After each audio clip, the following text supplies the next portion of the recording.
तर बच्चू कडू आणि देवेंद्र फडणवीस हे गळ्यात गळे घालून फिरतच होते ना, किंवा भाजपवाले आणि बच्चू कडू हे गळ्यात गळे घालून फिरत होते.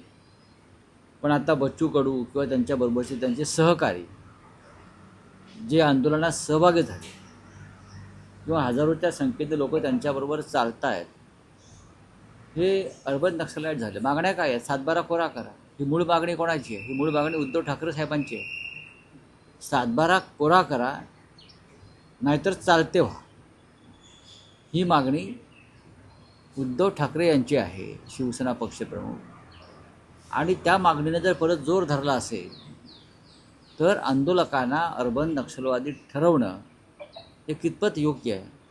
आंदोलन केलं की त्याला अर्बन नक्षलवादी ठरवायचं. मग भ्रष्टाचारांना अर्बन नक्षलवादी का ठरवत नाही तुम्ही? तुमच्या मंत्रिमंडळातल्या मंत्रिमंडळात जे अनाकोंडा बसल्या सगळे, बरं का, त्या अनाकोंडांना तुम्ही अर्बन नक्षलवादी का ठरवत नाही?